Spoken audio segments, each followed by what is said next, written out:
live. What's good, Church Man? Bill Saint. Welcome. I really want to know the podcast, man. How y'all feeling? How's it going out there? I hope all is well on your end. All is well on mine. Um, just wanted to say happy Tuesday to everybody, man. Hope you guys are hope you guys are good. Just checked the audio. Looks like we're pretty good over there on the audio side. Turn down the light a little bit. Okay. Looks like we're a little good on the audio side. You know, we talk a lot over here about, helping guys figure out what's going on out here in the dating game, how to level up, how to get themselves together, like physically, mentally, emotionally, you know what I mean? All that good stuff.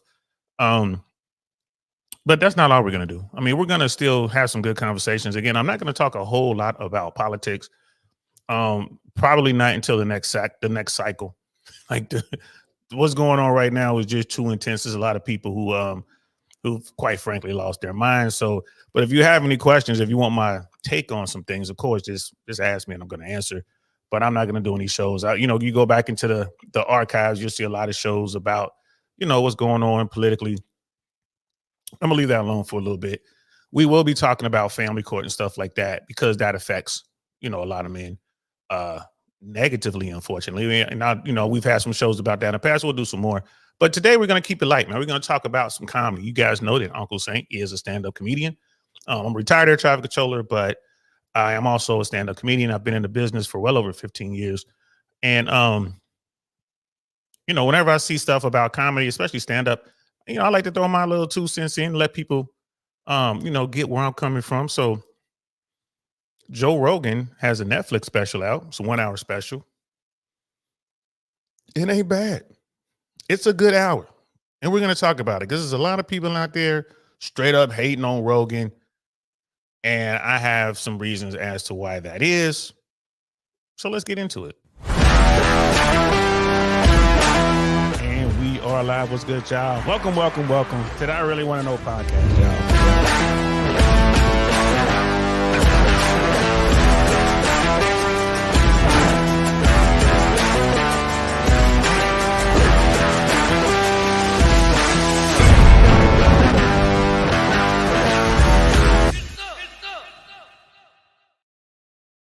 Get some indeed, man. So, yeah, man, people out there hating on Brother Rogan, bro. I don't know why.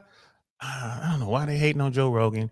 But I do have some, I got some thoughts on it. We're gonna get into it. And there's a podcast out there. It's been growing pretty rapidly, man.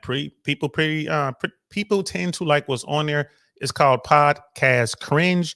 And the video we're gonna, be reviewing today is from that platform. Please go over there, subscribe and like what they have. Because the dude over there puts out some good stuff. I mean, I can tell that he's a comedic outsider. And what do I mean by that? He's not a comic. This dude, whoever this dude is just someone who consumes comedy, but he's not a comedian. So there's a lot about the world that he just doesn't know. Most people don't. I mean, let's keep it 100. Most of us in America, we've played sports or whatever. Like, so if you played tennis as a kid, you're going to go ahead and criticize, tennis. You're going to have you have knowledge of tennis because you practice, you played. Same with football, baseball, basketball, bowling. You know what I mean? You name it, these different sports, swimming, track and field, whatever it is, you probably have some background. Now, I ain't going to say most people, but a lot of people who are into football, for instance. I'm a huge football fan. Cincinnati Bengals, University of Cincinnati Bearcats, Notre Dame. I love football, man. High school, all the way up to college and whatever, pros. I played. I played at the level I played at. I played middle school, I played high school. I didn't go further than that. There's a lot of guys who went, played college, D1, D2, D3, went all the way up to the pros. But we all played. We understand what it's like to practice. We understand the basic plays. We understand two-a-days. We understand the pain, right, associated with football. So when we talk about it, we have that insight. Most people alive have no idea what it's like to get on stage and be a stand-up comedian. I mean, it's not acting, right? It's not singing. It's not dancing. Bro, you're just up there, you and a microphone in front of a bunch of people that you don't know, and your job is to come up with funny stuff and make them laugh. That is a very, very, very difficult job. And the people who do it, most of the people that I know who do it, they do it because they love it. The people who stick with it, they do it because they love it, whether they're good or not. And then you look at someone like Joe Rogan, like, all right, Joe Rogan will never be uh a Hall of Fame comedian, stand-up guy. He'll never be that. But he's certainly an all-star. He's a comedic all-star. He's certainly, like, if there were a Hall of Fame, he would be in the Hall of Fame, not for his material, but for what he has done for stand-up. That guy's done a lot. You look at the comedy scene in Austin, you look at the comedy scene online, you look at what's going on. A lot of that has to do with Joe Rogan. You look at all the people that he's made famous and successful, and yeah, a lot of those dudes aren't funny, but you don't have to be funny and stand up. You really don't. I like the guys who are, but being funny does not guarantee you success. All you gotta do is look at Burt Kreischer for that. You know what I mean? Look at the who's the other dude that did the former MMA guy. Not funny at all, but successful.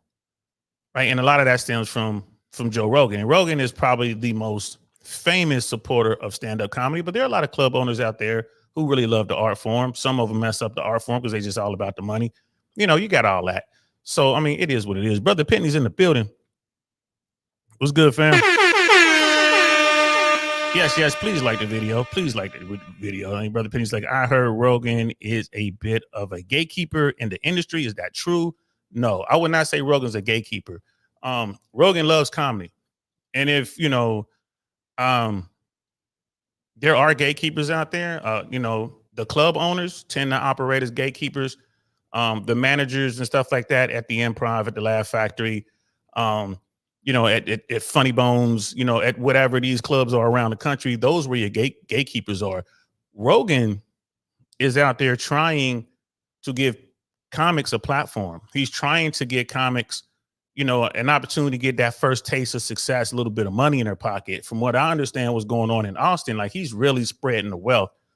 It's kind of like how Misty Shore started the Comedy Store in LA. Like, she would share the money with the comics. All those legendary comics came up under her.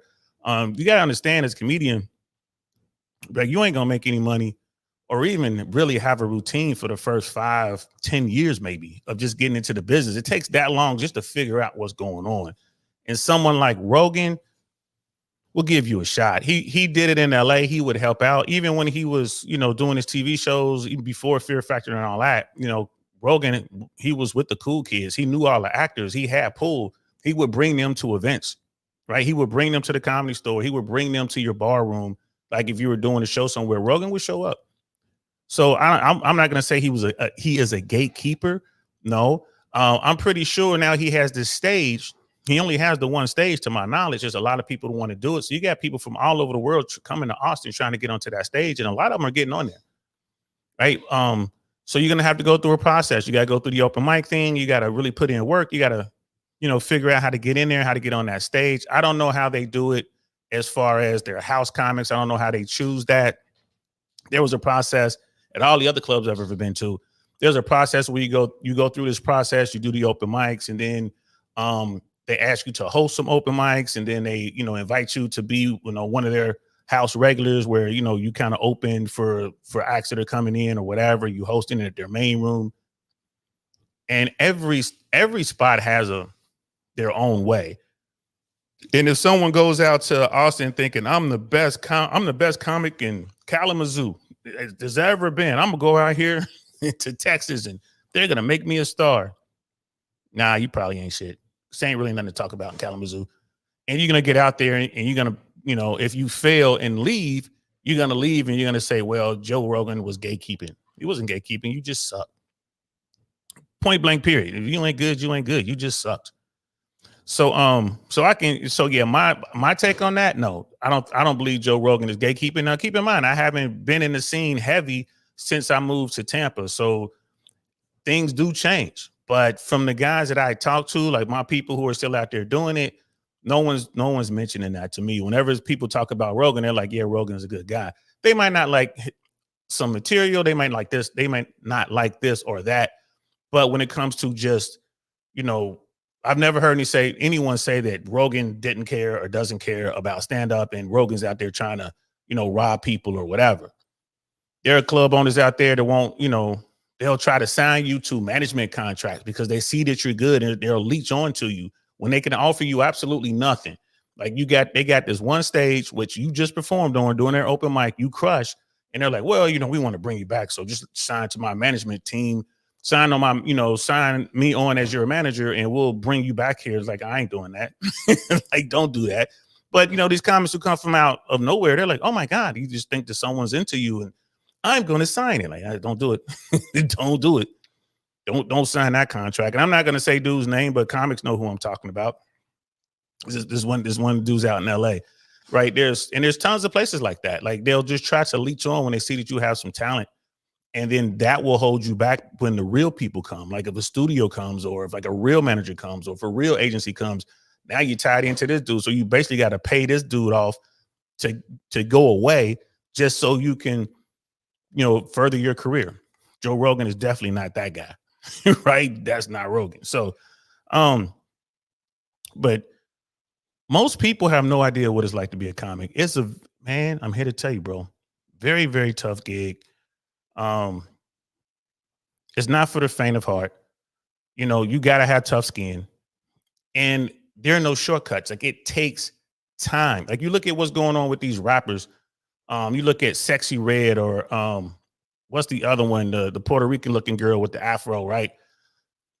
These artists blow up seemingly overnight on YouTube, on TikTok, or whatever, but they can't sell tickets to concerts. They can't sell albums. They can't sell singles because they haven't done the work.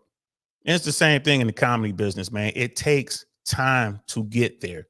You might be naturally funny. You might be the guy at the office party who's hilarious, but to take that to go on stage for 15, 35, 45 minutes to an hour, to go on stage for an hour with a microphone and just entertain people, bro, that shit's hard, man.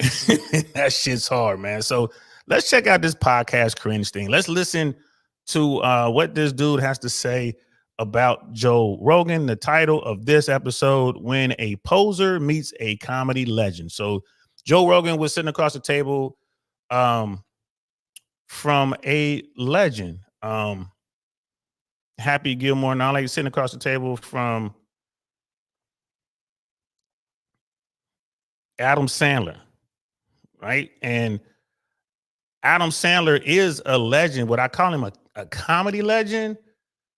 Perhaps because of his movies. Definitely, comedic actor. Would you call him a legend because of his stand-up? No, absolutely not. Not because of his stand-up. Let's get into it. I think stand-up is a form of hypnosis. Yes. Do you think so too? Absolutely. Yeah. I get exactly what you're saying. You lock them into the way you're. And when I'm seeing a guy kill on stage, I'm locked into the way they're thinking. I'm letting them think for me. I'm just like, think for me. Right. And they're like, this is so funny. Yes. And it's like, it's a form of hypnosis. And I said, the only way that that's going to really work is I have to just be completely dialed in. I prepared for 5 hours the day of the show. Wow. Just watching video. I went to the gym. In the gym, I'm listening to my set. Your own shit. Yes. Yeah. I'm just like, I want to be just dialed I get in. like that. Yeah. 100% dialed in. So Joe Rogan's fresh off his live comedy special, Burn the Boats, which is sitting strong with an IMDb rating of 4.9 out of 10. I hate dumb people that are confident, Also wrong. I hate dumb people that are wrong and confident. But another one. So right off rip, you can see this content creator wants to spin this narrative that, that Rogan isn't funny. And, he starts off with the comment where Rogan was saying that, comedy is a form of hypnosis. And then he plays a clip from the hour that's what we call a filler bit, right? Rogan was transitioning from 2 bits. So when you're transitioning from one bit, let's say you're talking about ants at a picnic or some shit, right? And then you're going to transition and start talking about why football players are crazy. You're going to need something to fill that in with. It's hard to transition, just jump right over there. So you're going to have to fill in something. It's kind of like a palate cleanser. Okay, let me fill in with something. So that he went with that. Yeah, like if I can find 25 seconds from any of Bill Burr's stand-up routines and make it, they'll just put it up there, and by itself it looks dumb. It's like, crickets. No one's laughing. It's, you can do that with the greatest. You can do that with anybody. So now it's like, okay, we see the agenda. This dude is anti-Joe Rogan. And the stuff that Rogan was talking about, the preparation, 5 hours to get ready for a show to do an hour special. Yeah, that makes sense. And he's just talking about the, leading up to the actual show. He's not even going into all of the prep work he did during the week. He's not talking about building the hour. You got to build that hour. It's so difficult today, especially with everyone in their phones, to go out there and build an hour somewhere. Like, to go out. It used to be comics would just go to wherever there was a stage with some people there. Let's say you're in LA and you're working on an hour, right? So you can go to the Comedy Store, the Laugh House, the Laugh Factory, the Ice House, the Improv, the Ha Ha, Flappers, Comedy Magic. You can go to all these places and just kind of pop in, especially if you're someone like Rogan or someone famous, and they'll let you do 5 or 10 minutes, 15 minutes. You just tell me, hey, I'm trying to work something out. Can I jump up, do a quick 8? They'll say, yeah, ladies and gentlemen, guess who just popped in? Mr. Joe Rogan. People go crazy. Oh, yay. You'll go ahead and get to work that out. But now everyone has their cameras, so it's hard to do that because the material is going to seep out there. And so here you are trying to work on this hour, and the premise is already out there. So you have to go places where people don't have their phones. They're kind of locked in bags. You have to go places where you trust the house or you trust the promoter. And they got a trusted crowd. Like, guys used to pop in on my shows. They knew I had a good crowd. On the nights that I ran my rooms, they would just pop in. Hey, man, can I come in and do a quick 5 minutes? I'm just trying to put the finishing touches on this bit because I'm doing Conan, or I'm doing Last Comic Standing, or I'm doing whatever. And if I know them and they were cool, I'm like, of course, go ahead. And they knew I had a good crowd. They knew I had a smart crowd. So they were like, man, I got this complex bet I want to work out. I'm going to do it over here on DL's show because he has a smart crowd. And they'll get it or whatever. And they'll get a good read. So, yes, a lot of preparation that goes into this, guys. Brother Mandrell's in the building. What's good, fam? Brother Pig, you're right, man. You can edit, a balling out party to look lame, too. Exactly. Exactly. Which we know and people have done. It is what it is, bro. It is just the politics of society. So we see what's going on here. And, when you look at someone like Adam Sandler and to say that Joe Rogan is a poser talking to this comedic legend, Sandler wouldn't be on the Rogan podcast if he thought Joe Rogan was a poser, bro. There has to be a healthier amount of respect for someone like Adam Sandler to carve out 2 or 3 hours out of his day to go talk to Joe Rogan, right? Keep that in mind. Like, if you a shitty person, man, no one's coming to see you, especially the top tier people. They don't care how famous your podcast is. They ain't coming to see you, man. They don't want to do that. Adam Sandler doesn't have to do that. He has plenty of other people to go talk to. One of the 250 cold-blooded comedy murderers is gearing up for his own special, Love You, due to be released on Netflix globally on August 27th. And did y'all hear that, man? Cold-blooded comedy murderers. Adam Sandler's stand-up is not that great, guys. He is a comedic actor, right? He started out. And if you guys watch the podcast that Adam Sandler and Joe Rogan did, you'll see what I'm talking about. Sandler said it himself, right? This guy's a brilliant writer, actor, producer. Yes, he can go on stage, but he's more of an improv guy anyway. And that's another thing you got to think about. Saturday Night Live is improv. That's not stand-up.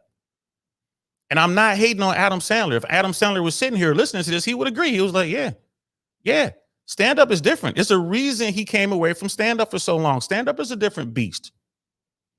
Right? It's a different beast. And when you first get started, you're going to do whatever you got to do to get on stage to get noticed. That's what Adam Sandler did. He had to get out there to get noticed. I can do whatever just to get to his goal, which was to make movies. And he says that in the interview. If you guys watch the interview, it was a long one. So again, I'm not hating on Adam Sandler, but Adam Sandler is not a legendary stand-up guy. When it comes to relatable celebrities, Adam Sandler has to be pretty close to the top of the list. Even though similar to Rogan, he has a net worth estimated to be around $500 million. In fact, back in 2021, he signed a new 4-year movie deal with Netflix worth over $250 million. But the similarities with Rogan don't stop there. Sandler's well known for his generosity over the years and bringing his friends along for the ride.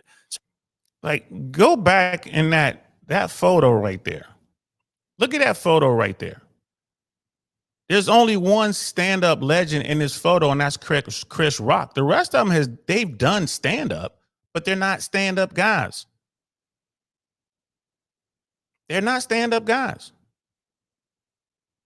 Right? I've seen these dudes perform, especially this one right here, the dude who did Mall Cop and all that. I forget his name, guys. Brother Penny, what's this man's name? Help me out. I've seen him perform. I was at a Saban event. Hayam Saban was there. I was with like his people. My best friend at the time worked for him. So every year, Hayam Saban has these big events just for his employees, basically, like his top tier employees. He has like this big dinner, and he'll bring in, artists. Ellen DeGeneres was there that night. Seinfeld was there that night. Kevin James. Thank you, Mandrill. Appreciate that, brother Mandrill. Yes, Kevin James. Thank you, brother Pitney.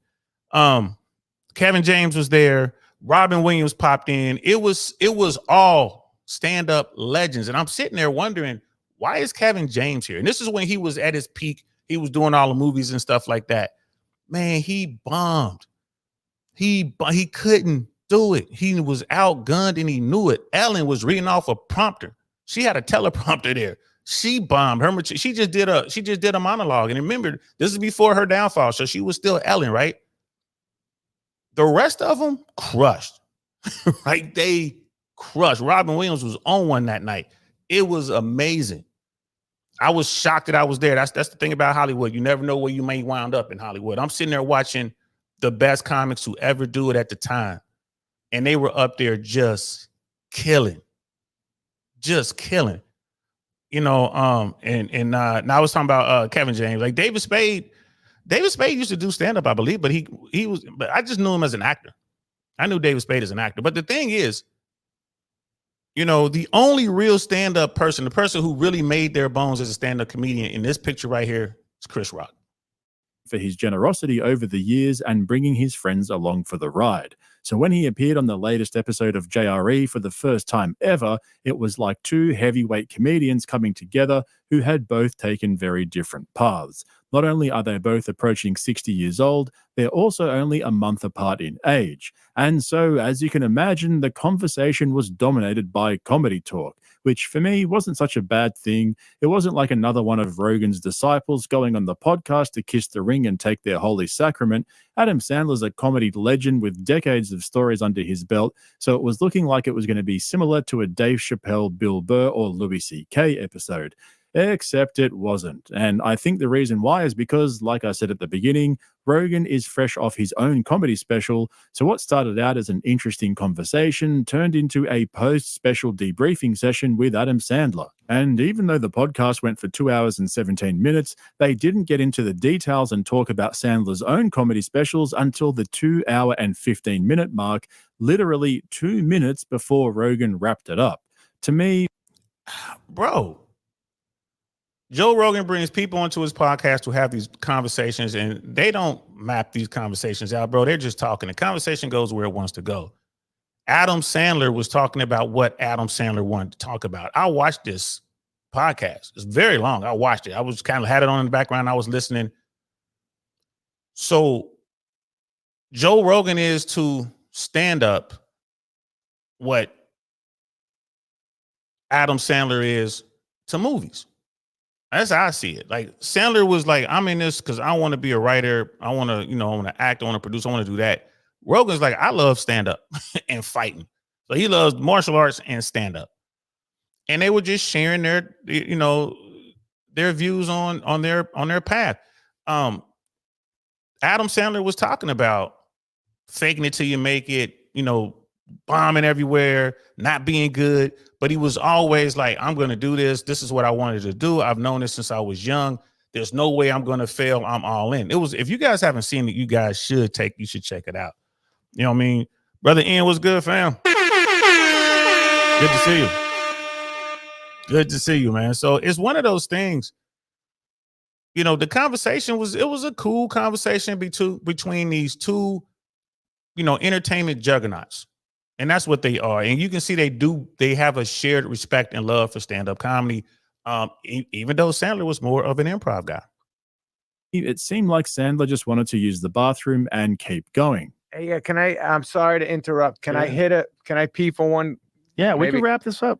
We've done 2 hours and 40 minutes. We did? Yeah, We've been in that long? Yeah, we've been in Getting insane. This is the setup. Look that's my first. So I'll come back to that in a moment because I want to go through some podcast cringe slop first. Just quickly though, if you haven't already checked it out, there's a link in the description to my Patreon where you can watch my full breakdown of Rogan's latest comedy special, Burn the Boats, as well as a bunch of other videos, including a big one I'm working on right now, covering Kill Tony's weekend at MSG with full clips and commentary. So if you're interested, follow the link in the description to sign up and support the channel over on Patreon. But if there's one thing that came out of Rogan's special, it's that he's reached the limits of his creativity as a comedian and storyteller. He rehashed a couple of jokes from previous specials, including one from 15 years ago, and he repeated shit we've heard a million times on the podcast. And speaking of repeating shit a million times, this episode with Adam Sandler was full of them. But the best one was definitely Rogan's description of what it's like to bomb on stage. So this part coming up, again, this content creator doesn't like Joe Rogan. This content creator isn't a comedian. So, the stuff that he's saying, like he's saying, oh, we've heard this and we've heard that and we know this. And I watched it when I first watched this clip, this clip they're about to show. I ain't gonna lie to you, bro. I never heard that before. I never heard Joe Rogan say what he's about to say about bombing. What is it like to bomb, right?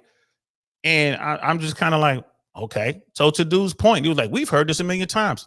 Trust and believe there are a lot of people out there who haven't heard that. Why? Because they're not in the podcast like this dude is. Obviously not in the podcast like I'm into podcasts, right?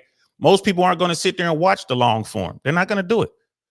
And he's talking about it. I watched this podcast and I don't even remember it from the show, to be honest with you. And I watched the 1 hour special. Didn't remember hearing it in a special either. So, I mean, it's just one of those things. And Brother Ian, yeah, I was there. I was definitely on the boat, fam. Had a good time. I actually did a video about it. I broke down what we saw on the boat. That was the thumbnail has I've been preach on there and I calling them cowards or whatever. They're haters, top tier haters. I've been preach. The yacht party was cool, man.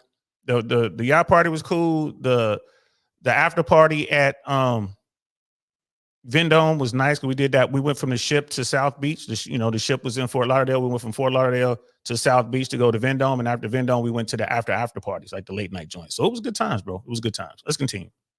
I've eaten it before, but still felt I did good because I remained kind of confident, right, and believing in my shit still. But the ones where I look out, I see them hating me, and I go, yeah, why am I here, man? I say bombing on stage is like sucking 1,000 dicks in front of your mother. But the problem is it's probably worse than that because somewhere out there, there's probably a guy who wouldn't mind sucking 1,000 dicks in front of his mom. Yeah, he'd be like, look at me, mom. Look you at you made me. 99, let's go. So if you're like me, you've probably... So... this is how comics get their material. Right? When a comic is sitting in the presence of someone that they consider another funny person, a good writer, a good comedian, you're going to bring this kind of stuff up. And then, in this video, they're going to show how Rogan was saying this over and over again and how Rogan first said it. Like, yeah, it's like, eating a bunch of D's in front of your mom. And then some dudes are always going to like it. And then he got more animated and kind of changed the words up a little bit. That's how you form a bit. That's how you form a bit. And Rogan is probably so comfortable on his podcast that he doesn't even realize he's doing it. And if he were to do it on stage, I don't think it would be a problem, right? Especially depending on how he sets it up, right? Because comedy is all about setup and punchline. That's not a bad punchline. It's not a bad punchline. And I could be a little, again, when I said a little filler bit to take you from transition from one part of the set to the next, that could be one of those little filler jokes. But that's how comedy works. That's how comedy works. My buddy Ty Barnett now, we talk all the time on the phone. In LA, we used to always see each other. We'll go hang out, have a couple drinks, and we would hang out and talk. And whenever we sat down, we'd sit down and hang out for a couple hours. We would come up with material. So we would sit back, have some, talking back and forth. Something would come up and like, oh man, that's funny, bro. That's a bit right there. And then we would actually take whatever that premise is, and by the time we get up and leave the bar, we've worked out at least 5 or 8 minutes of comedy. And it's like, you gonna do this? Because we're both like, you gonna do it? No, you keep it. I'll do it. No, okay, I'll do it. But I think, this one really should be you. Like, no, you go ahead and do it. I think that's better if you do it. And then, of course, whoever it is will take it, do it on stage. We'll be there watching, like, also enhancing along the way. That's how stand-up works. And if you have a good comedic partner, man, that's where you get your best bits from. That's where it comes from, bro. Dudes who want to see you win, dudes who know your material, know your style. Like, I know Tyrone's style. I know Ty's style, Ty Barnett. I know his style just as well as I know mine. So when I come across something, I'm like, bro, that's you. You got to do that. You got to do that. And he does the same thing. Like, bro, I got one for you. So that's how comedy works. You know what I mean? Money from the stew was good. Pleasure to meet you. Thank you very much. Dad, thank you very much. And yeah, that the boat trip was fire, bro. It was fire. But so when you have a platform and you're just a podcaster, and that's what technology has done. Technology has given everyone an opportunity to have a platform, and you can say whatever you wanted to say. That's great. But when you're speaking on something that you don't know anything about, it kind of puts you in a hater's light. I don't think this guy's, a true hater. I think the guy loves comedy. He obviously enjoys talking about Joe Rogan because he gets a bunch of views off of it. But I don't think he hates Rogan or anything like that. He's just voicing his opinion, and a lot of people tend to or seem to agree with his opinion, or at least want to see it. But my thing is, he's never done it. And it's like, bro, go do an open mic. Anyone can get on stage, man. Just go do an open mic. Go out there and do 3 minutes of comedy, and then come back and say what you want to say about Rogan or anybody else. When you get a taste of that, man, you get on that stage, bro, and that little spotlight is just burning a hole through your soul, and you standing there trying to figure it out. Because as soon as you get out there, man, you completely forget your 3 minutes. You completely forget it. Or you'll run through your 3 minutes. You got this thing. He's like, I got perfect. I've timed it at home. I've done it over and over. I got 3 minutes worth of material. Man, you'll run through that in a minute and 15 seconds. It's gone. Right? It's gone. And now you're just standing there. Uh-oh. What did I do now? Right? I'm all out of It's like, bro. Houston, we have a problem. I'm all out of material. Houston, we do have a problem. I just challenge folks, man, especially stand-up, man. Go do it. You can do open mic. It's free. Doesn't cost anything, man. Just sign up. Well, let me take that back. Some people are charging you to do open mics now. They charge you $5. So it might cost you $5 to get on stage. Let's continue. Probably heard that analogy a bunch of times over the years, so I thought it would be interesting to see the evolution of Rogan's bit about bombing on stage and how he's tightened it and trimmed off the fat over time. Take a look at this little compilation I made for you guys, and then I'll show you how Adam Sandler completely transformed it and made it actually funny. So what's it like to bomb? That must really be so. That must be so. Anybody ever ask you that? I always say it's like sucking 1,000 dicks in front of your mother. It's the best way to describe That's a nice it. image. But the problem I is don't have that kind of time. Maybe that's a lot. We'll just be real quick. I'm not saying to climax. You can get through 10 in a short period of time if you got a good head movement. One of the best things that can happen to a comedian is bombing. When you bomb, that feeling is so bad. I always describe it as like sucking 1,000 dicks in front of your mother. But the difference is that there's probably someone out there who would enjoy sucking 1,000 dicks in front of their mother, but nobody enjoys bombing. So it's probably worse than that. You have to have something wrong with you to want to be a comic, because it's such a brutal, emotional battle. Yeah. You bomb so often, particularly in the beginning, and bombing is devastating. I bet. It is the worst. I described it as it's like sucking 1,000 dicks in front of your mother. But the thing is, I think there's probably a person out there that wants to suck 1,000 dicks in front of their mother. I doubt there's a person who wants to bomb. The bombing should be enough pain to force anybody out of the business. I always say that bombing is like sucking 1,000 dicks in front of your mother, but I think that's not true, because there's got to be a guy out there who would like to suck 1,000 dicks in front of his mom. Right. There's got to be a guy out there be like, see this, mom? 999. This one's for you. You raised me wrong. Right. So this compilation, this is good. This is a good video archive of how you develop a premise, which turns into like a quick little jokey joke, and then you turn that, and develop it into a more stable filler or a joke, and then you can turn this into a complete bit. Like a lot of times in comedy, you start with the punchline and work your way back, which makes sense. So they're saying, the guy from Podcast Cringe is saying, oh, Rogan's been saying this he's been since 2015. The first video was 2015, and Rogan is saying it all the way up to now. Well, bro, that's how it works. That's stand-up. And if it weren't for the internet, like if Joe Rogan wasn't the biggest podcaster on the planet, he'd be able to run this joke for 20 years because you would have to go and see him to see the joke. So long as you don't clip it and put it on the internet, it's golden. A good joke is always funny. Like I do a bit, I talk about hurricanes. The hurricane bit, I came up with the hurricane bit in 2009. 2008, 2009 is when I first ran the hurricane bit. And it started with the punchline. And in a conversation with a friend. And it's like, oh, you know what? Wouldn't it be funny if we did this and this and this and this? Notice I'm not saying anything about the hurricane bit. If you want to hear the hurricane bit, you got to come out and see me. I've been doing that bit since 2009. It is 2024. It still crushes every time I do it. Hell, when I'm in LA, a lot of times people ask me to do it. I hope he does the hurricane bit. I hope he does it.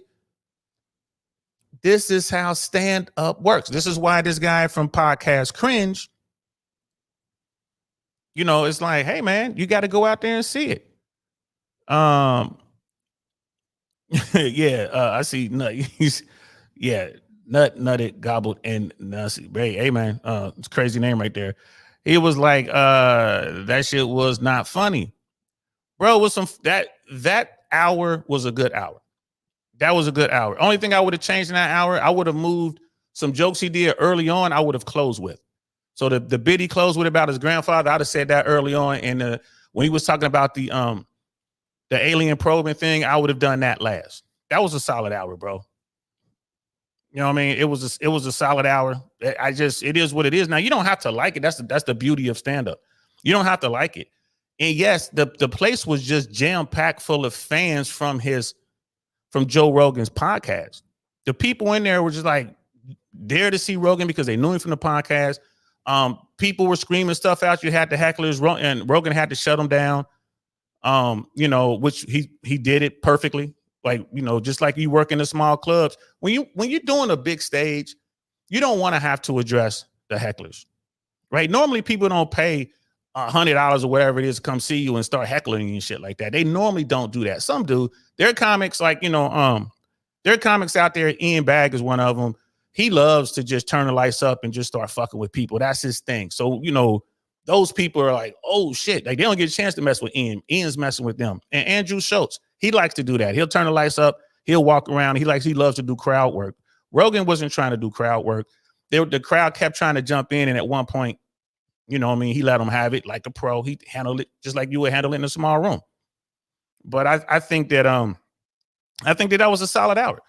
The material stood up. It was good stuff. It was funny. The premises were on point. The punchlines were there. Rogan was doing his Rogan things, doing plenty of act outs. He was going crazy, yelling, doing his thing. So no, I thought it was a good hour. It was a solid hour. Are we going to compare that with some of the best comics, routines that I've ever seen in my life? No, we're not going to do that. Right? He's not that at all. But was that a good hour? Yeah, it was a good hour. He worked hard. I got to give him that. You know what I mean? Brother Ian's like, I like the way Chappelle does his bits. Yeah, people always have their style. There's just Chappelle's one of the best guys to ever do it, and he's still doing it today. Bill Burr's one of my favorites. There's so many out there. Like even if you go see an Andrew Schultz show, bro, it's worth seeing. Like Andrew Schultz is a master on the stage, bro. He knows what he's doing. Don't have to agree with his politics. Don't have to like his podcast or whatever he's doing. But as far as a stand-up comedian, solid. Brother Ian with the $10 super chat, man. Appreciate you, bro.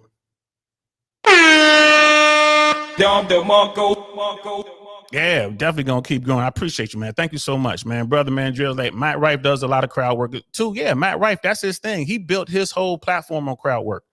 Matt Rife came out working with, going into the black rooms which are tough. You got a young white kid going into these black rooms, bro. Like black rooms are brutal. If you ain't funny, you know it. They make sure you know it. As opposed to starting some place like the Improv or the Laugh Factory, where it's nice and cuddly and safe. They care about your feelings. They care about your emotions. Like when I started at the Comedy Store in Hollywood before it got good, I was back there when Tommy was running things. Man, it was Fight Club in there. Right. But it toughened me up. So I can come out of the Comedy Store and go anywhere and do my thing. Like it toughened me up. Look what happened to Michael Richards. You guys remember Michael Richards from Seinfeld, Kramer? He was on stage. He was at the Laugh Factory in Hollywood, and he was getting heckled a little bit in his mind, and he started saying a bunch of racial stuff, and it just ruined his career at the time. The reason he was in that mood, the reason he did that is not what happened in the Laugh Factory. It's what happened at the Comedy Store 45 minutes before. That's why he did that. He went into the Comedy Store and lost his soul to those people who didn't give a shit about him. And he ate it. And this is what Rogan is talking about. No one likes bombing. Michael Richards went into the Comedy Store for a week straight and he bombed. I mean, when I say bombed, it was god awful. God awful. Comics knew it. We knew he wasn't funny. Right. And then he just trying to get a laugh. Eventually the crowd turned on him something fierce. And then he went down that night. He went down to the Laugh Factory to do a set, and the rest is history. But it was bombing at the Comedy Store multiple times that led to him making that mistake that he made. And he felt, man, he carried that for years. He carried that with him for years. He lost control and he carried it. And then someone just happened to have their phone. This is before this was common. And that thing went viral. That's one of the first, videos to ever go viral.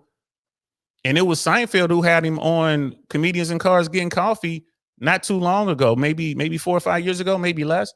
On that show, Seinfeld was like, it's time for you to let that go. At least I saw it about 3 or 4 years ago. I don't know when they actually aired it, when they first aired it. But Seinfeld was talking to him. He's like, man, it's time to let that go. Right? Man, you want to talk about blackballed? Yeah, Michael Richards got blackballed behind that shit. But that's what Rogan is talking about bombing. That's how bad it is to bomb. And anyone can bomb. Sandler can bomb. Rogan can bomb. Anyone can get up there and just eat it. Anyone can. Right? That's the beauty of stand-up. They don't, the audience doesn't give a shit about your status. You know what I mean? The fact that, you're an A-list celebrity, that lasts until maybe the third joke. And by the fourth joke, if your shit ain't funny, boo. Boo, boo, boo, boo, boo. You ain't funny, boo. That's what's going to happen right there. This is why I love stand-up so much, man. This is why I love stand-up. Like, he's like, I'm going to sit down and watch the Joe Rogan stand-up tonight. Yeah, give it a watch, man.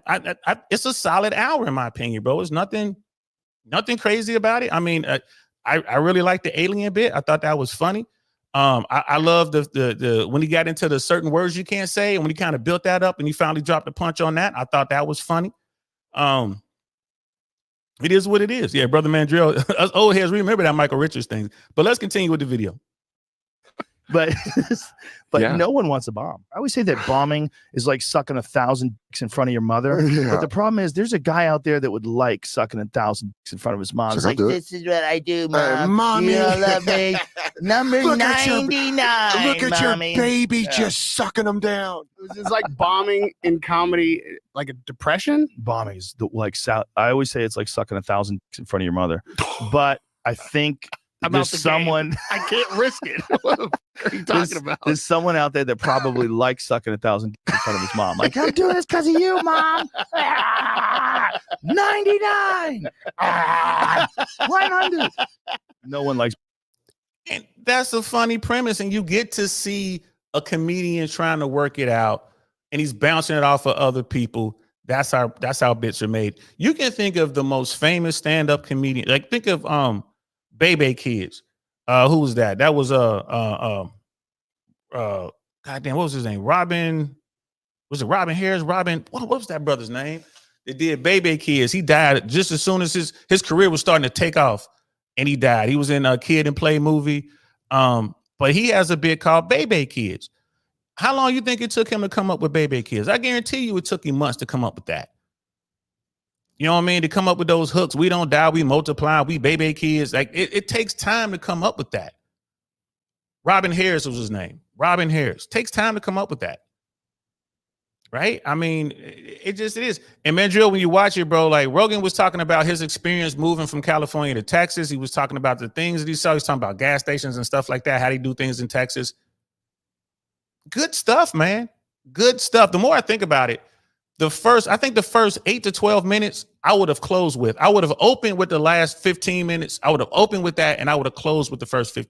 I would have switched the first and last 15 minutes in that routine, in that hour. But the jokes were there. His crowd work was there, right? He had to shut down a couple hecklers. Eventually he just reached out and shut them down. It was there. Like it was there.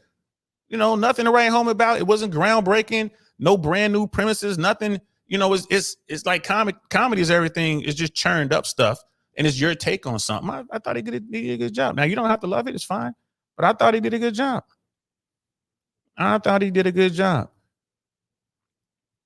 Casual fan was good, folk. What's up? What up, folk? Casual fan in the building. What's good, folk? We're talking about Joe Rogan. So you got to see in this video montage, going back to 2015, they're gonna walk it all the way up to 2024. Old boy from Podcast Cringe said that Rogan did this in the hour. I don't remember hearing it. I'll probably have to go back and watch the hour again. I don't recall hearing this bit, but again, old boy was saying everyone has heard Joe Rogan say this thing like bombing is like, sucking a bunch of 1,000 dicks. I'd never heard it until this video, until watching Podcast Cringe. I'd never heard Joe Rogan say this before, ever. So to his point, everyone's seen it. Nah, everyone hasn't seen it. And Rogan could do this on stage and people are going to clap even louder because they're like, I'm familiar with that. Oh, he's about to do it. Yeah, he did it. You know what I mean? And he added something to it. That's just how comedy works, bro. He's bombing. No one likes it. It's just utter failure. It's a tricky thing because it seems like you're just talking, but there's a lot going on. It's very complicated. It's hypnosis in a way. You're hypnotizing people. Yeah. You're dragging them into the way you think about things. I always say bombing on stage is like sucking 1,000 dicks in front of your mother. But I think somewhere out there, there's a guy who wants to suck 1,000 dicks in front of his mom. Someone out there going, you watching, mom? You watching? 99. And he's just like, there's at least, he's probably been on your mom's house. So Rogan's been working on that bit for around 10 years now, and it hasn't changed that much. He's added some physical elements to it and tightened the delivery, except it's still missing something. The funny bit. But this is what happens when a poser meets a comedy legend. This is the difference between Rogan's 10 years and Sandler's 10 seconds. 99, let's go. My mother would 100% at the end say, you could have done it better. Yeah. You could have sucked him hard. Why did you stop on that one man? He wanted to explode in your face and you stopped. I feel bad. You should call him and tell him you'll suck his dick. But yeah, I'm with you, buddy. Okay, now Joe. And Podcast Cringe has a point, but this is why comics bounce premises and ideas off each other. We give each other tags all the time. Right? Remove the podcast, remove the millions of people watching. It's just Rogan and Sandler, having a scotch, smoking some weed, whatever they're doing, and they're having this conversation. Rogan will take that part that Sandler just gave him. Now that bit's complete. He can go on stage and crush with it. That's what comics do. So, Podcast Cringe is saying, well, Rogan's been working on this thing for 10 years and never quite figured it out. And it took Adam Sandler 10 seconds to figure it out. Okay. But you can say that about any two comics. Right? You can say that about any two comics. I know the video is probably lagging out there, guys. I'm looking at the bars keep going up and down, up and down. I know the video's lagging a little bit, guys, but just hanging there with me. The video lagging, but the audio should be good. When you look at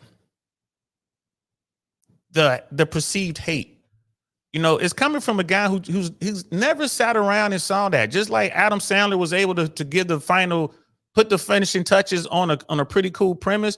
Joe Rogan has put plenty of finishing touches on other people's premises. Hey man, say this. Hey, move that around. Hey, I got a tag for you. That's what comics do. That's what we do. You know, and it's like, all right, cool. They go try it on stage and we see them again. Like, hey man, did that work? Like, oh bro, it crushed. It crushed. Thanks. It crushed. And why do we do it? We do it for the comedy, man. We just love the comedy. That's why we do it. That's why we do it, bro. And you know, as far as podcast cringe wanting to kind of hate a little bit, I mean, again, I can't really, you know what I'm saying, give him full credit because he's never done it. It's like, bro, go out there and do it. And it's not like you can't do it. You have the opportunity to go out and try. You know, like no one's gonna be able to throw a touchdown in the Super Bowl, right? You're not gonna hit a grand slam, hit a home run period, let alone a grand slam in the World Series. You know what I mean? Or score the game-winning goal at the World Cup. You know, you're not gonna be able to do that. You got to be an elite type person to get into those situations. But anyone could go sign up for open mic and do stand-up. Anyone can learn how to play the harmonica or the saxophone or the keyboards and go up to an open mic kind of thing and go play in a band or whatever. Anyone can do those things. Anyone can run a marathon, right? Anyone can do those things. So all I say is if you're going to go out there and criticize, go out there and give it a shot. Go see how hard it is to get to Rogan's level. I mean, just that alone. Look at where Rogan is. Go see how tough it is. Go see how hard it is just to be invited back to perform somewhere. I remember the first time I got paid to do stand-up, man, because Sobo Casino out there somewhere in California, some Indian reservation. I forget what tribe. I don't know if it wasn't Seminole. I don't think. I forget what tribe. But we're out there at Sobo Casino. Shout out to Brett Ernst. Brett Ernst, he said, hey man, you want to come host this thing? He had this thing, and he would always get open micers to come out and host. And it's like their first time, getting paid, right? And Brett did it for the love of comedy. He could have just had, the more established comics go out there and host whatever. That's an easy gig. And I forget how much I got paid, man. I got like a few $100s to drive out there and do the gig. And it was great, man. It's the first time I ever performed in front of thousands of people, man. It was literally thousands of people in there. It was at least 1,500 folks. It was a big hall. And I'm in there working with like solid veteran comics, road guys. I was like, bro, I was honored to be there. I made mistakes. It was my first time really hosting like that. I made mistakes, and then I was up there doing my little 8 minutes up front because I only had 5. I had to do 8, right? So I had to push myself. And some of the comics were telling me, they were watching me and they say, hey man, when you do this bit, tag it with this, tag it with that. The 8 minutes was garbage, guys. I ain't gonna lie to you, bro. I was very young in my comedic career. But Brett Ernst hooked me up, man, for the love of comedy. And I used to do the same thing. I asked Brett, like, Brett, why'd you do that? He's like, man, I just like to give people, break bread, man. Just give them that opportunity, man. They're getting paid. They can go out here and cut their teeth on a real crowd. Give them something to push forward to, to strive for. And I will always be grateful to Brett for doing that. And Joe Rogan is doing that on a huge level with guys. He's building out a platform and giving people a shot at notoriety that they wouldn't normally get. You look at Tony Hinchcliffe, right? The Kill Tony thing. I don't agree with the whole premise. I don't like that. I think it's bad for stand-up, just kind of making fun of people like that. We're going to give you 1 minute and then we're just going to shit on you and your dream. I don't appreciate that at all. But hey, man, they're out there doing it. And Tony Hinchcliffe, that dude's a beast on stage. He knows what he's doing. He can perform. He's doing his thing. Right. So shout out to Tony, but I would never do that Kill Tony show. I would never do that. It's just one of those things that doesn't make sense to me. Like, why am I going to shit on somebody that barely into this game? It's like you're trying to shut them down. You want to talk about, Brother Pitney, you were asking me about gatekeepers. If anyone's a gatekeeper, is someone like Tony. That's that gatekeeping shit, which I don't like. If you're going to do it, man, 1 minute, come on, bro. 1 minute, that's nothing. Give them a legit shot, man. Let them do 3 minutes. Let them go ahead and get in 3 minutes. You can kind of go up there and run something halfway decent. And then who you got? You got these random comics. Sometimes they'll bring up some legendary comics. I know they had Bill Burr on there, and Bill Burr hated it. He hated it, and he started shitting on Tony. He hated it. He hated the premise. Right. So most people who love comedy, they'll look at something like what that Kill Tony thing is like, nah, but that's what the young people are into right now. Hinchcliffe came up doing that battle comedy thing. I remember watching it at the Comedy Store. They doing this little battle comedy thing. People ask me to do it. You want to do this battle comedy thing? Like, no, I'm not. That's not what I do. Y'all go ahead. And look where it took Tony. Right? Tony was like this nerdy ass dude who had this, like nerdy bits. But man, he was good. He was sharp at the whole roasting thing. And they was doing this battle comedy back and forth thing. And he took off, bro. And that's what he's still doing it.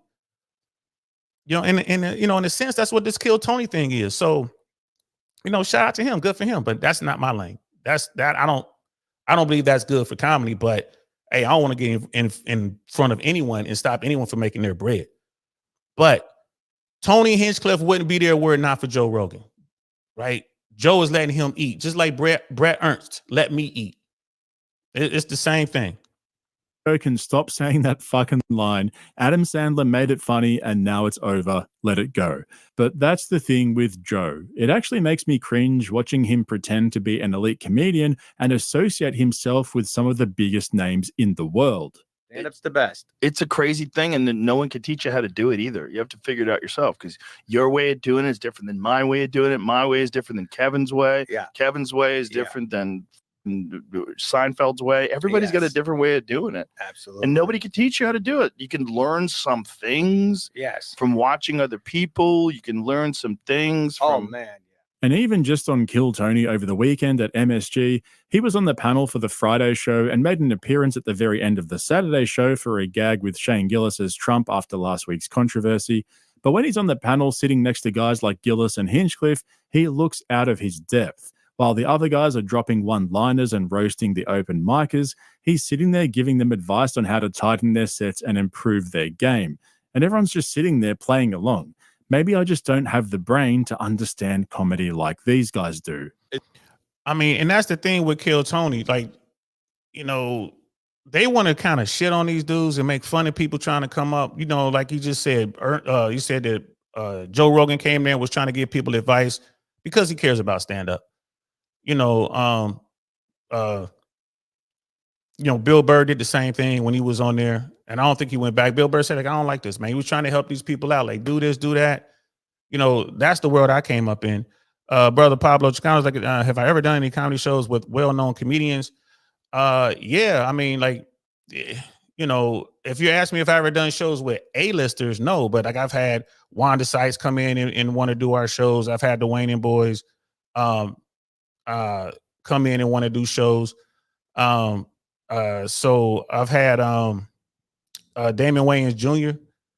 He used to call himself Kyle, but when he was out there, cutting his teeth on stand-up, he did a bunch of my stages before. So, it was cool having him. And he went under an alias because he didn't want to use that clout. Because you can use your dad's name, you're one of the Waynes, that's going to get you elevated to spots that the average person is going to take years to get to. So he was wise enough to say, let me go out here and make sure I'm funny. Let me go out here and make sure I can do it. Sebastian Maniscalco used to do my shows all the time. Like, Sebastian's a really good guy. Sebastian's one of the top earning comics in the business right now. Real cool dude, actor doing his thing, still doing his stand-up. I mean, he's all over Netflix.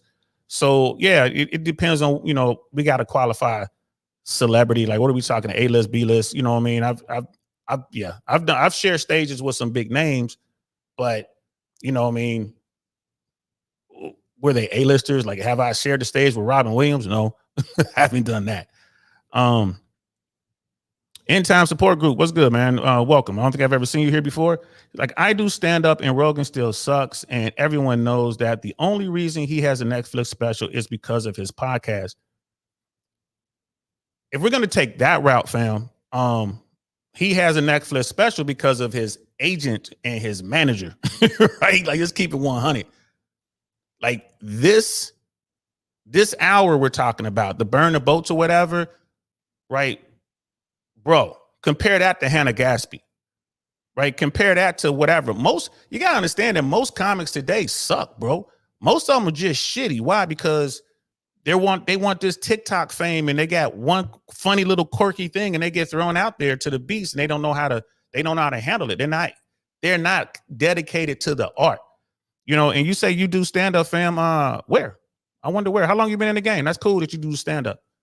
I'm just curious, you where? Like, are you out in the big cities? Like, you in LA, you in New York, Chicago, like where you getting in at, bro? And just, I'm just curious because, I love stand up And where are you in your career, bro? Like you doing open mics, kind of playing with it a little bit, or you out there hitting the road doing shit?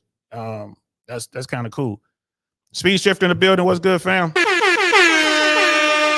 Am I late? You're always right on time, fam. You good? We still got another 30 minutes or so before we wrap this up. He was like, cool. The comedians I've worked with. Yeah, I mean, I've worked with some. Yeah, I've been fortunate enough to work with some folks, to be a fly on the wall, talking to folks. Whitney Cummings. Like before Whitney got big, bro, Whitney was out there busting her ass. And I remember being on, open mic gigs with her. I remember being on a couple cool gigs. I remember one gig, Brett Ernst. Brett had me hanging out with him. They were doing this. They were filming. I think it was called the Young Guns of Comedy. Young Guns of Comedy or Young Guns of Hollywood, something like that. And they were filming.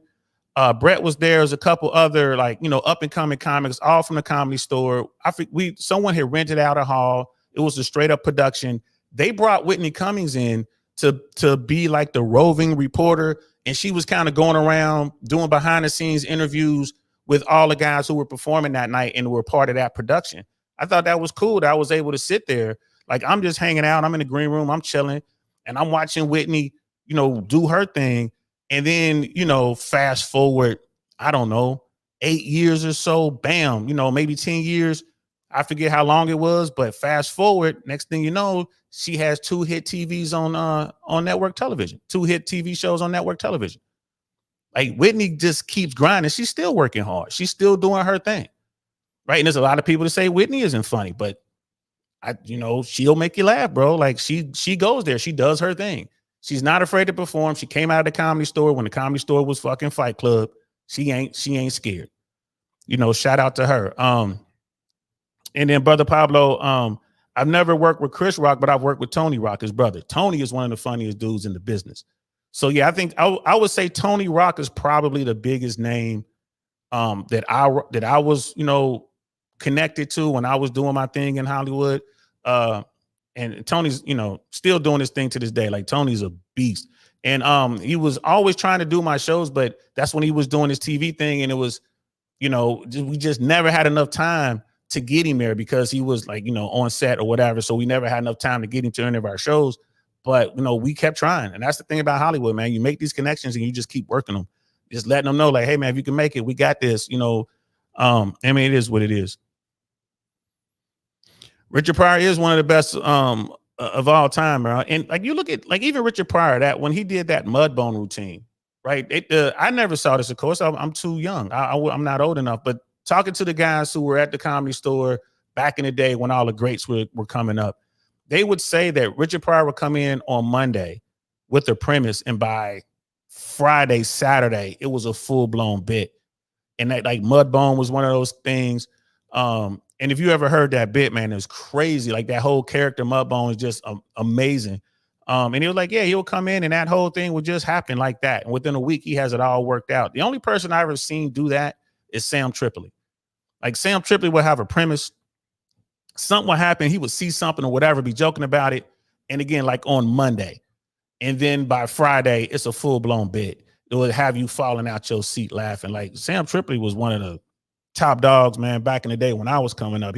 People were afraid to follow him, man. And I'm talking about celebs. I'm talking about, real comedians out there doing their thing would be afraid to follow Sam Tripoli, man. Shout out to Sam. Yeah. Tripoli done got into politics and stuff now. And it's like, it's like, I don't rock with your politic. And another really good comic that was out there in LA when I was out there, Vinny Oshana. That's Valuetainment now. He's doing Valuetainment comedy. One hell of a writer, one hell of a performer. Like Vinny would kill it. And Vinny's another guy who started out and mostly spent his time in the black rooms. Vinny didn't care. He was in there and it just really helped with his presentation and his style. So much energy, just, acting out everything. Great premises. You know what I mean? Yeah, I give Vinny a Don DeMarco too, man. Shout out to Vinny Oshana. Yeah, man. I worked with a lot of comics, man. A lot of comics. Sarah Tiana, you'll see her a lot out there. Anything Comedy Store related, you'll see Sarah Tiana involved with that. And there's a man, there's a sister out there is one of the funniest comics, male or female, around. She was working with Whitney Cummings not too long ago. I know her from back in the day from just doing a bunch of shows from San Diego all the way up to San Francisco and everywhere in between. And her name is Candace Thompson. Candace, you know, she I think she was born in New York. She went to high school in Cincinnati, and then she got into the business somehow. I think she kind of, you know, got into comedy. She is an amazing writer. She's working on some TV shows right now as we speak. And if you ever get a chance to see Candace Thompson do stand up, make sure you check her out. Don DeMarco to her. Don DeMarco. You know, I mean, Don DeMarco to her, because I mean, she was really cool. Speed Shifter wants to know what I think about the LGBTQ plus community. Is it good or bad? It's what it is, man. Like, I mean, my thing is live your life the way you want to live your life. Who you want to mess with, who you don't want to mess with. You know, there's a lot of talk, you know, when people start saying we want to change the laws to force this, or we want to change the laws to force that, that's bad. That's bad on both sides. That's bad when, you know, like these hardcore Christian folks want to change the law to make you worship the God they worship or make you live the way they want to live. And I think it's bad if you're trying to do that with the Rainbow Clan. My whole thing is, you know, I believe in freedom. This is America, man. This truly is the land of the free, home of the brave. Trying to mandate how someone lives or trying to dictate how someone should be or should feel, whatever, I ain't on that, man. I am about freedoms. So, you know, I have a teenage daughter who's in the school system right now, and I do not want biological boys going into the bathroom or locker room with my biological girl daughter. I don't want that. I don't want it. I just, that's not something I'm keen on. That's not something that they're forcing. You know, a lot of that stuff gets blown out of proportion. That's not something I want to do. Now, once we're grown, we're adults. And if you have an establishment and you're like, we have universal bathrooms, which you will see in California a lot, which is funny. You hear a lot of this stuff about bathroom talks. Go into a, you know, if you're in a nightclub or a lounge in LA, you might go into a bathroom and it's unisex. It's been like that. It's been like that. You kind of go in there. I remember the first time I saw it. I'm in Studio City. I'm at this nice club. I'm at the urinal or whatever, and I turn around. It's like two girls go walking past me. I'm like, what the? And it's, you know, I went back and I looked at the door. It's like, yeah, it's unisex. It's men and women can go in here. And I mean, it was just like, okay. And then, you know, years down the road, now they're talking about mandating laws and this and that. And it's like, man, whatever. But I believe in the separation of church and state. And I think these kind of things that we need to talk about. And we vote on, and as a society, we figure it out. That's my take on that, bro. So is it good or bad? Depends on how you look at it. You know what I mean? Depends on your background. As far as I look at it, do what you want to do over there. But if it begins to infringe on me over here, then we're gonna have to sit down and talk about it. So right now it's not infringing on me. My daughter's not having any issues at her high school. So things are pretty cool. But that, you know, that could change tomorrow, man. So I hope I answered your question for you. And Pablo thought it was a new comedian. Boy, you wrong. Like, I thought that was a new comedian. Boy, you wrong. Let's get back to the video. It's so funny. A comic's brain is so different than a pedestrian's brain. But getting back to the podcast with Adam Sandler, he at least seems to be a fan of Rogan's comedy and complimented his special, particularly the fact that he did it live. And I've got to say, as much as Rogan's comedy doesn't resonate with me personally, I will admit that he did pull off a pretty flawless performance, considering it was a live event. However, as usual, Rogan took it a step further, claiming yet again that he sees stand-up as a form of hypnosis.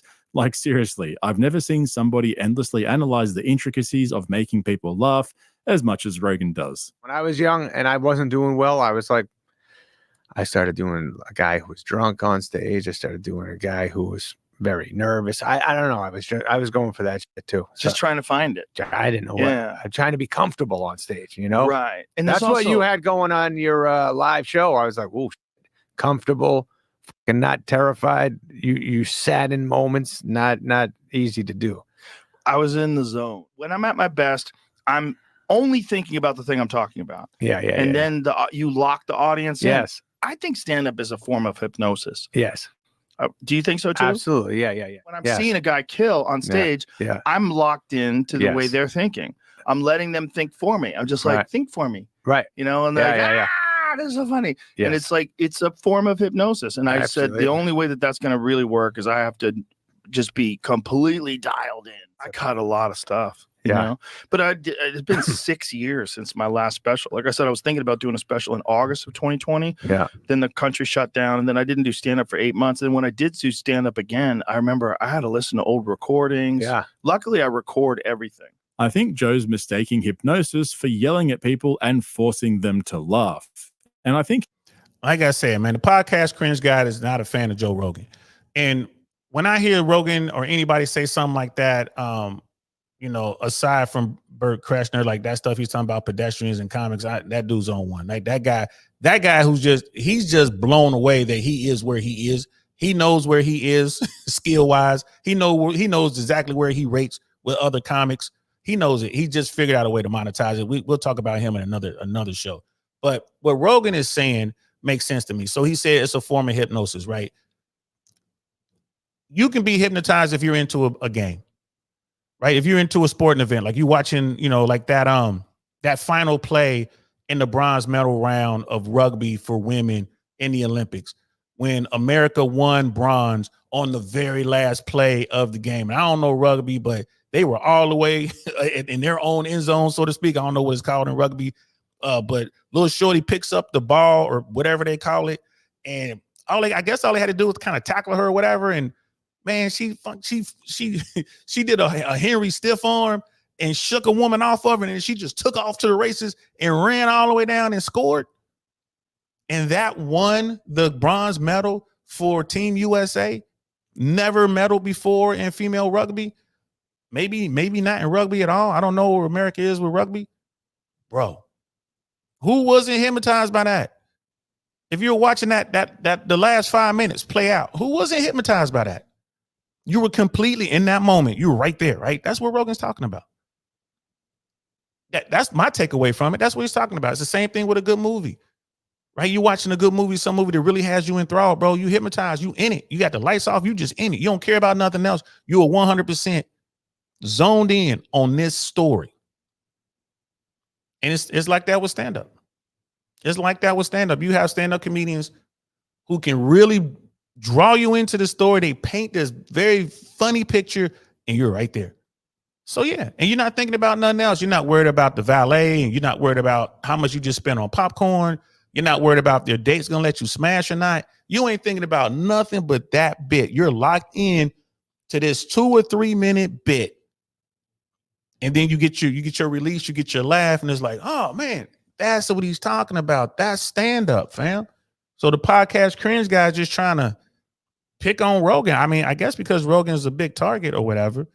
But even Adam Sandler is agreeing with him. Like, yeah, because Sandler sees the same thing. What I just explained to you guys is what they're talking about.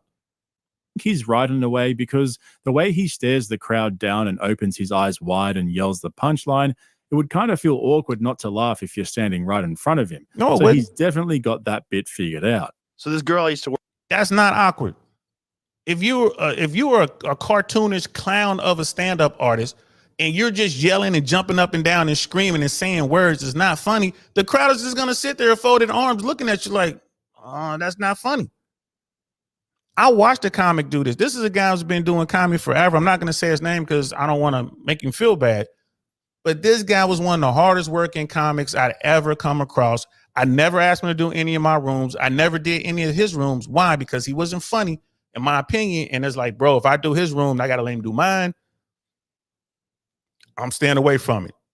Thank goodness he never asked me to perform. And if he asked me to do one of my shows, I would have let him do like the cold open or something like that, or put him up number one. I always put the worst comics up first.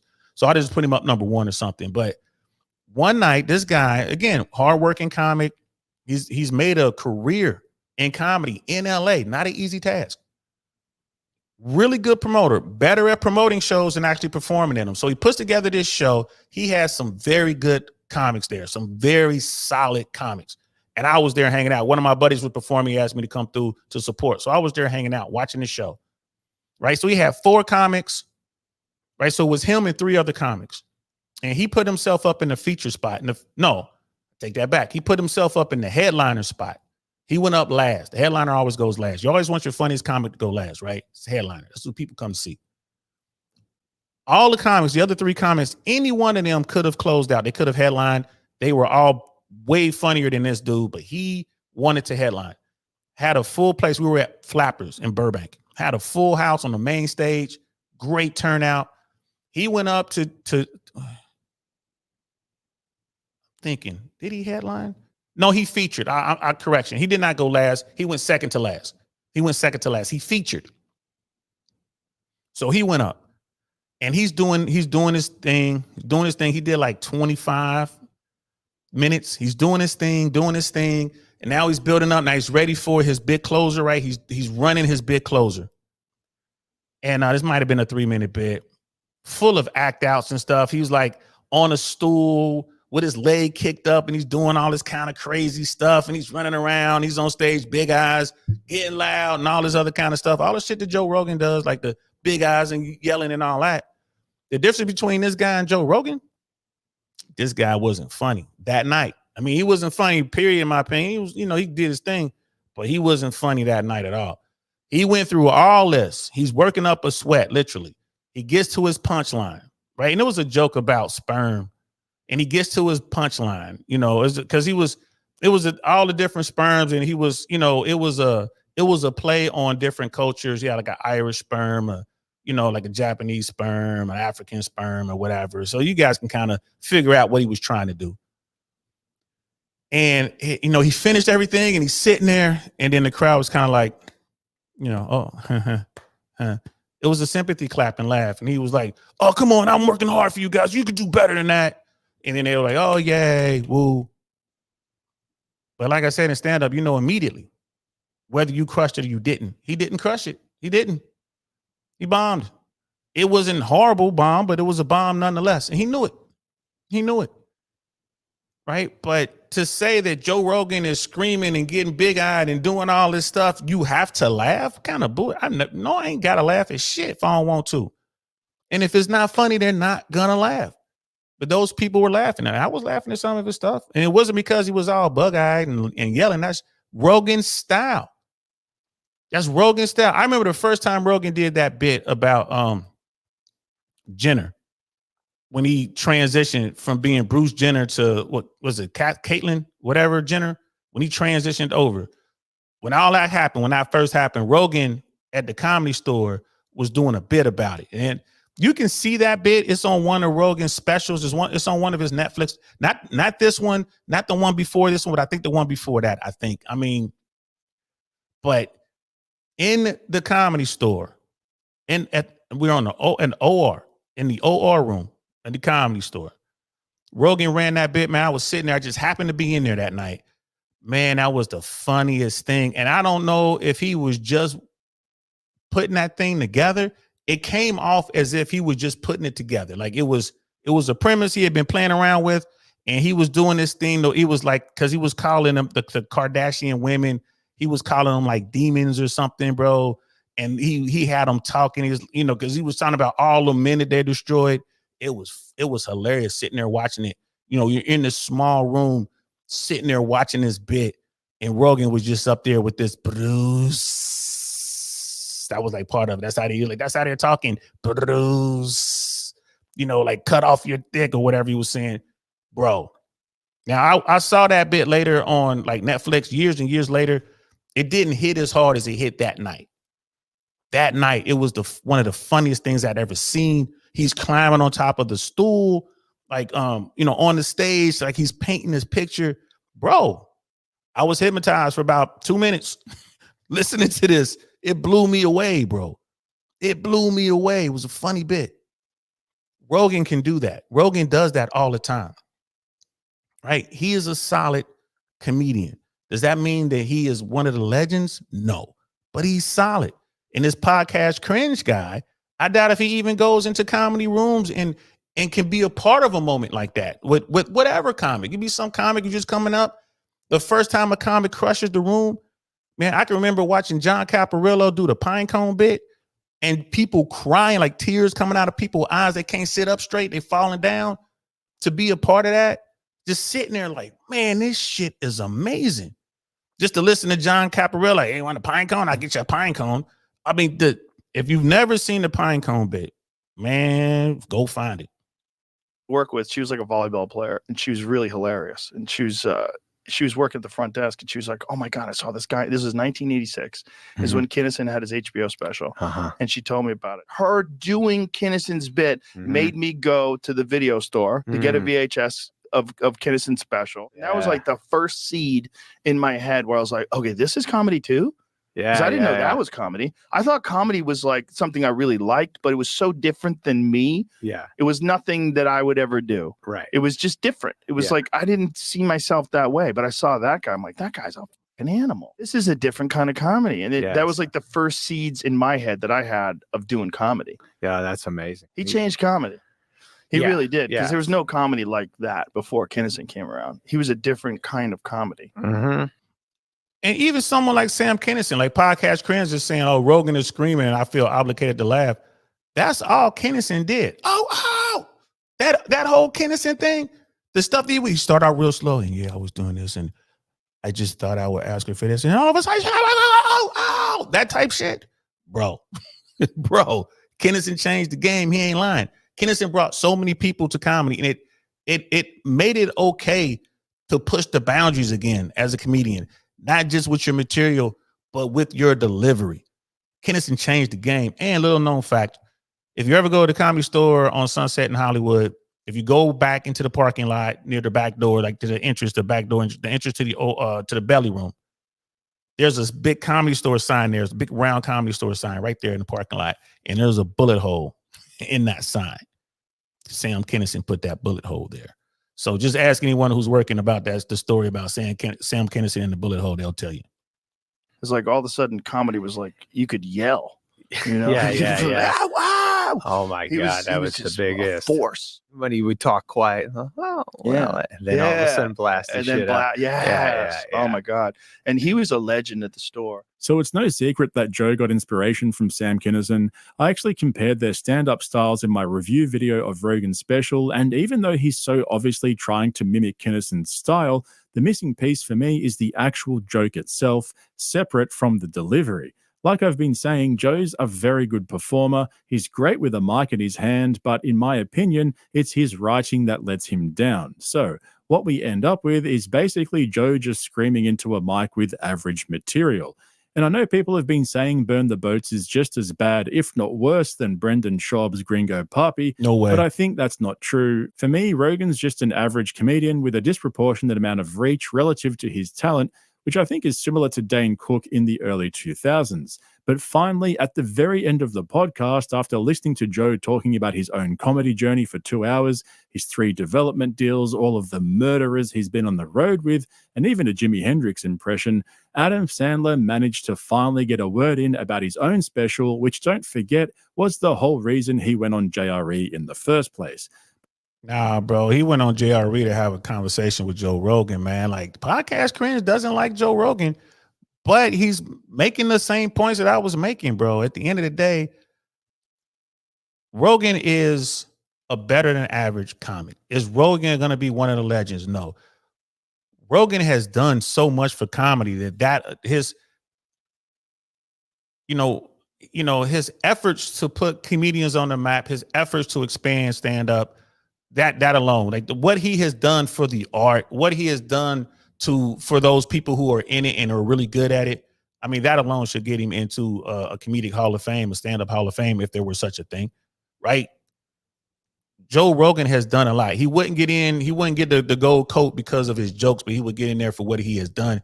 And, to sit there and compare him to Sam Kinison, I think that's disingenuous. Joe's not trying to be Sam Kinison.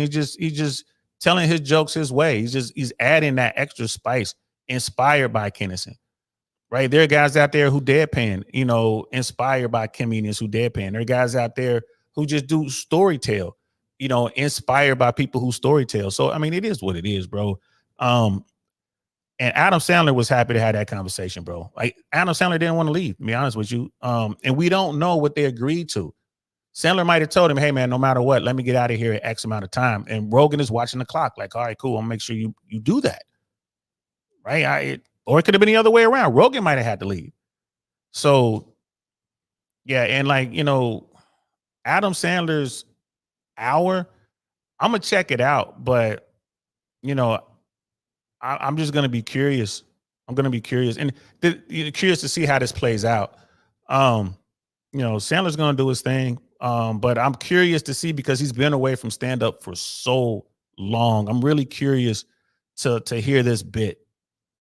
But by then, Joe had gotten through all his talking points and decided it was time to wrap it up. What a fucking odd feeling when you think about going on stage and just going, yeah, I'm basically telling all you people, just watch me for an hour. Right. Just watch me. It's worth your time.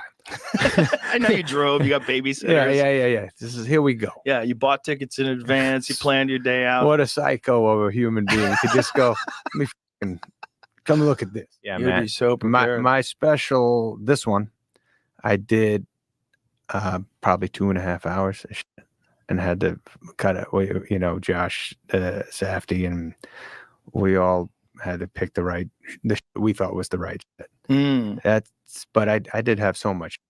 By the time I did the special, I just came off the road. Hey, yeah, I'm sorry to interrupt. Can I pee for one? Yeah, we can wrap this up.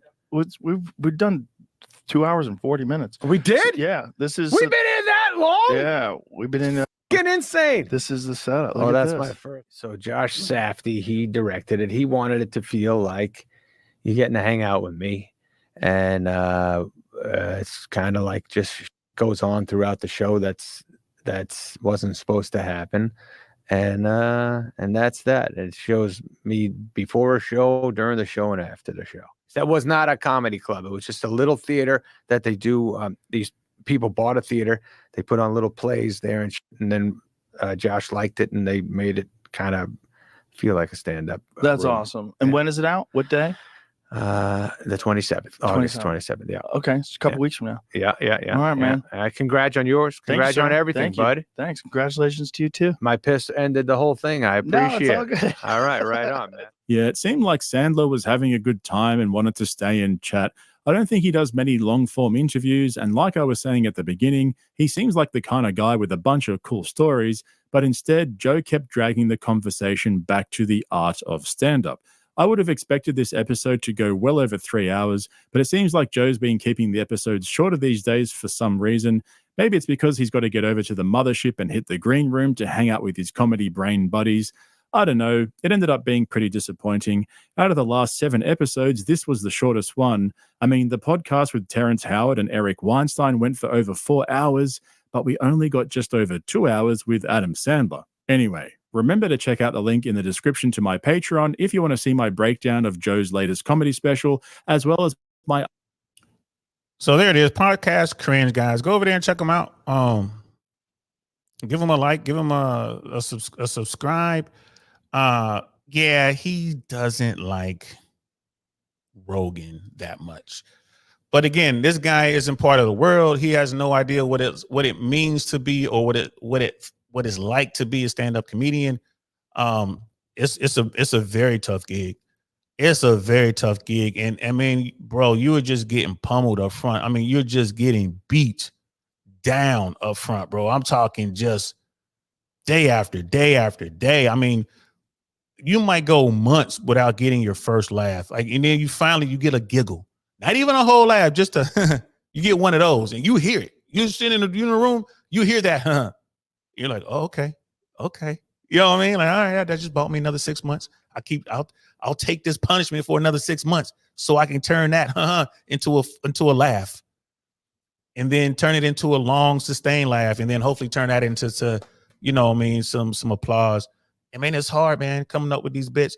And you're out there, bro. You're out there.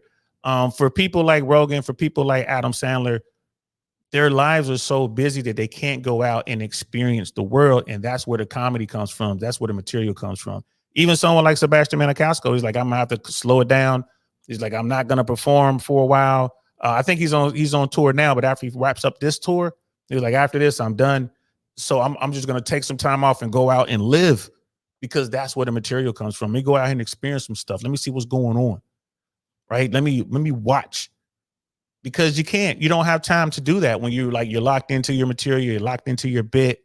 You're trying to figure stuff out. Someone like Sebastian has so much material that he's not running the same hour, city after city after city. He can spice it up, change it up, put some more stuff in, take some stuff out.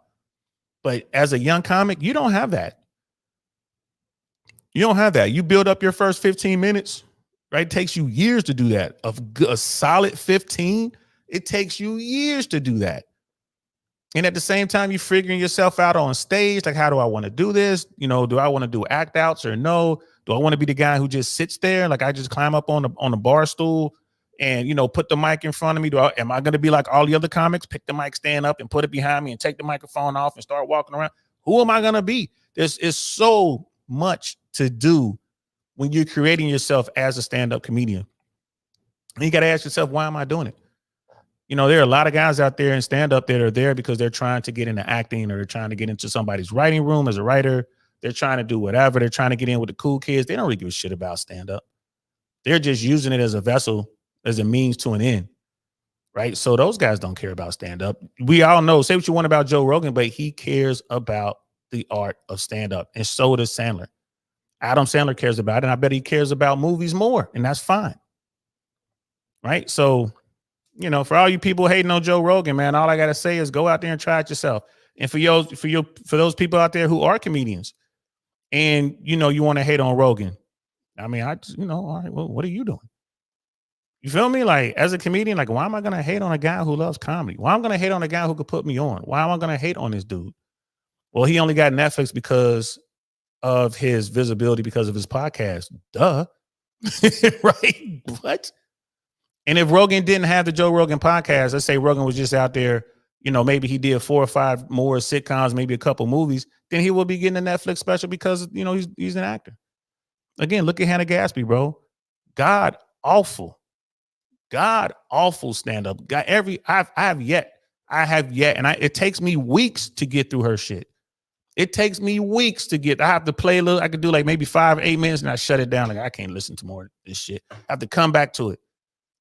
God awful. And I'm not saying that because I'm just hating on her. I'm hating on her lifestyle or anything like that. It's just, she is not funny. Just like Dave Chappelle said, she is not funny at all. So next time you say that Joe Rogan isn't funny, compare his jokes, listen to his jokes and his premises, and compare that to someone like Hannah Gatsby. And if you're telling me that they are equal, then all right, then Joe Rogan ain't funny. But I'm here to tell you, bro, Rogan ain't on that level. She is, man, under the ground. Right? The bar, when it comes to her, is shoved up under the ground. You might say, you might be saying, yo, Sank, you giving Joe Rogan, you should give him a pass. You ain't raising the bar higher. You ain't holding him to a higher standard. I'm like, shit. But these other comics, man, there's no standard at all. These TikTok comics, these YouTube comics, man, I've gone out and seen some of this shit, bro. It's horrible. It's really bad for stand-up. The Kill Tony stuff, I think is real bad for stand-up. But hey, they're making money, so more power to them. So that's it. That's all I got to say about Rogan. If you haven't seen the special, check it out. Burn the Boats. It's on Netflix. It's an hour special, a little over an hour. I enjoyed it. I thought it was, a solid hour. I thought it was, it was solid. Nothing groundbreaking, nothing legendary, just good premises, plenty of energy, good punchlines. That's my take on that. So, yep. I gotta go. That's all I got for today, guys. I hope you guys enjoyed it. We'll be back tomorrow. We're gonna be talking about some more man stuff. I think we're gonna talk about, when you get into a relationship, how you should act. No, we're gonna talk about friendships. We're gonna talk about friendships with females tomorrow. I think that's what we're gonna talk about. Don't hold me to it, but I think that's what we're gonna talk about. Michael Certain had a clip out, and he's talking about whole math, and some woman was asking, why do men make better friends, platonic friends, than they do boyfriends? Definitely something we can talk about. It's eye-opening, and I'm looking forward to it. That'll be tomorrow, 5 p.m. Eastern Standard Time, right here. Until then, you know what I mean? Stay well out there, people. I'm DL Saint. This is I Really Want to Know podcast. I'm going to holler at y'all later. Peace. Nothing like I've ever seen. It's just a thing of beauty.